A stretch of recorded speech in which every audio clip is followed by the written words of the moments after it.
We have breaking news. The Department of Justice is resolving its allegations of unconstitutional policing against the Louisville Metro PD without an admission of guilt or liability. The consent decree comes after Breonna Taylor's death in a botched police raid in March 2020. Now the Justice Department is ending its case, saying the LMPD has agreed to make changes to their policies. Louisville's mayor says their agreement will lead to positive changes in the community. LMPD has rewritten its policies, revised its procedures, and reorganized its departments. Officers are getting better and more training, and more and better care when they need it. We are collecting the data we need to make good decisions and measure whether we are meeting our goals. The Department of Justice saw the action we've already taken and our commitment to aggressively implement police reform.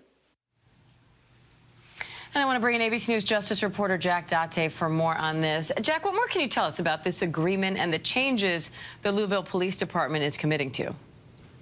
Well, Dan, the Louisville Police Department has agreed to really increase its training, its transparency, the support that it offers its officers. But, you know, this comes after a 2023 investigation was released by the Justice Department showing that that department really used excessive force, things like dogs and tasers. They used invalid search warrants. They made unlawful stops. They violated the constitutional rights of their citizens. And they discriminated against black people routinely. And so they have a lot to fix in this department, and training is just the beginning. Now, Attorney General Merrick Garland made civil rights investigations into police departments a priority in his Justice Department. How much of an impact has that had? Well, some of that remains to be seen, Diane. These types of agreements and investigations take a long time to play out.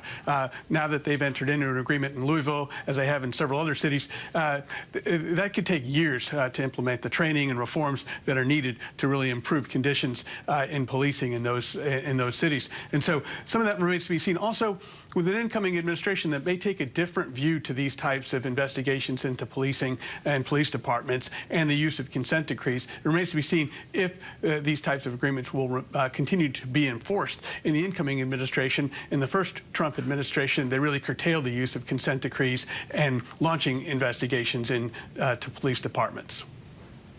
All right, ABC News Justice reporter Jack Date, thank you.